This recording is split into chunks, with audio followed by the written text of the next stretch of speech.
ASIO has decided to return Australia's national terrorism threat level from possible to probable.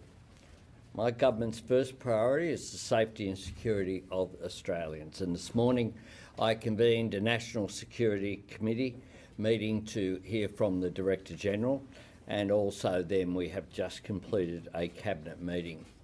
I want to reassure Australians, probable does not mean inevitable, and it does not mean there is intelligence about an imminent threat or danger.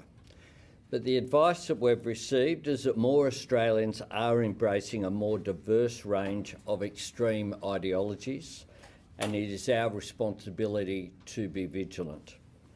To be clear, this is the same threat level that was in place in Australia for more than 8 years before it was lowered in November of 2022. At that time, we said as a government, this does not mean that the threat from terrorism is extinguished. Since then, we've seen a global rise in politically motivated violence and extremism. Many democracies are working to address this, including our friends in the United States and in the United Kingdom. There are many things driving this global trend towards violence.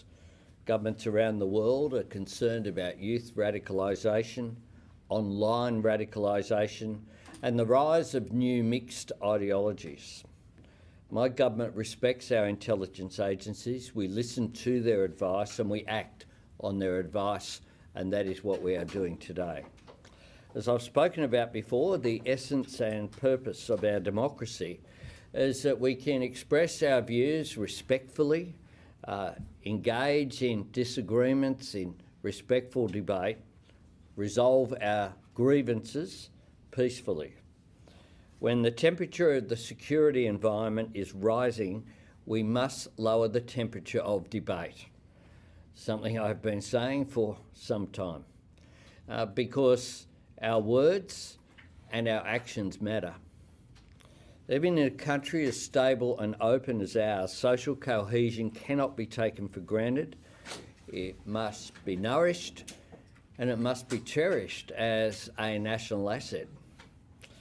I'll now invite the Director-General of Security to step up and to go through the context of this decision, and then we'll hear from the Attorney-General before we're happy to take questions. Thank you, Prime Minister, and good morning. Australia's security environment is degrading. It is more volatile and more unpredictable. You've heard me say many times that espionage and foreign interference are our principal security concerns. ASIO's intelligence suggests that is no longer accurate. While the threats to our way of life remain elevated, we are seeing an increase in extremism. More Australians are being radicalised and radicalised more quickly. More Australians are embracing a more diverse range of extreme ideologies, and more Australians are willing to use violence to advance their cause. Politically motivated violence now joins espionage and foreign interference as our principal security concerns. Politically motivated violence encompasses terrorism, but is broader than that. It covers any violent act or any violent threat intended or likely to achieve a political objective. This includes violent protest, riot, or an attack on a politician or our democratic institutions. Political differences, political debates, and political protests are an essential part of a healthy democracy. Unfortunately, here and overseas, we are seeing spikes in political polarisation and intolerance, uncivil debate, and unpeaceful protests. Anti-authority beliefs are growing. Trust in institutions is eroding. Provocative inflammatory behaviours are being normalised. This trend increased during COVID, gained further momentum after the terrorist attacks in Israel, and accelerated during Israel's military response. The dynamics are raising the temperature of the security environment. Individuals are embracing anti-authority ideologies, conspiracy theories, and diverse grievances. Some are combining multiple beliefs to create new hybrid ideologies. Many of these individuals will not necessarily espouse violent views, but may still see violence as a legitimate way to effect a political or societal change. All of this creates a security climate that is more permissive of violence. As polarisation, frustration and perceived injustices grow, ASIO anticipates an increase in politically motivated violence, including terrorism. Across all ideological spectrums, attacks are likely to occur with little or no warning and will be difficult to detect. An escalation of the conflict in the Middle East, particularly in southern Lebanon, would inflict further strain, aggravating tensions and potentially fuelling grievances. As you'd expect, ASIO keeps the national terrorism threat level under constant review. In 2022, we lowered the threat level. We stand by that decision. Our counter-terrorism caseload was moderating. After the collapse of the caliphate, we were investigating fewer violent extremists with the intent and capability to conduct an attack on shore. At that time, though, I said, there will almost guarantee the threat level will need to go up at some point in time. That point is now. After careful consideration and consultation, ASIO is raising the national terrorism threat level from possible to probable.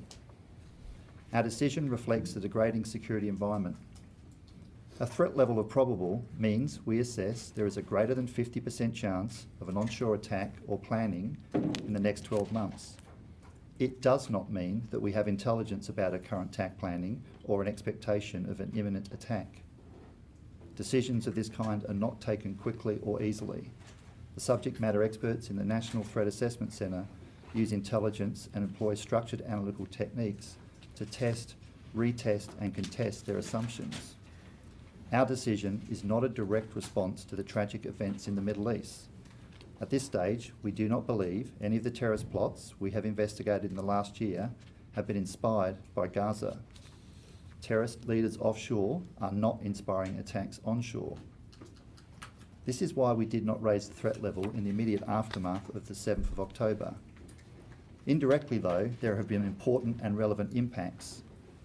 The conflict has fueled grievances, promoted protest, exacerbated division, undermined social cohesion, and elevated intolerance. After the 7th of October, I warned that inflamed language could lead to inflamed community tensions. Unfortunately, this is what's playing out. Because of these complex dynamics, it would also be inaccurate to suggest the next terrorist attack or plot is likely to be motivated by a twisted view of a particular religion or a particular ideology. The threat is across the board. In the last 4 months, there have been 8 attacks or disruptions that have either involved alleged terrorism or have been investigated as potential acts of terrorism. I can't comment on these cases in detail, but will note they all appear to underscore 4 characteristics of the current counter-terrorism landscape. First, the threat of lone actors. The most likely terrorist attack involves an individual or a small group using rudimentary weapons such as knives, improvised explosives, or a gun. Second, the acceleration of radicalisation. Individuals are moving to violence with little or no warning and little or no planning. Acts of violence can be almost spontaneous or purely reactive. Third, a resurgence in the number of minors embracing violent extremism. In the recent cases, the oldest perpetrator was 21 and the youngest was 14. Extremist ideologies, conspiracies, misinformation are flourishing in the online ecosystem, and young Australians are particularly vulnerable. Finally, the diverse drivers of extremism. When we raised the threat level, individuals were often being radicalised by sustained exposure to a particular extremist ideology or an authority figure. Now, individuals are being motivated by a diversity of grievances and personal narratives. In some cases I referred to, the alleged perpetrators appear to be motivated by extreme religious beliefs, in others, nationalist and racist beliefs. These factors make ASIO's job more difficult. The threats are becoming harder to predict and identify. The drivers of radicalisation, grievance, extremism are growing and interacting in ways we've not seen before, creating a security climate that's very different to the one existed when we last raised the threat level.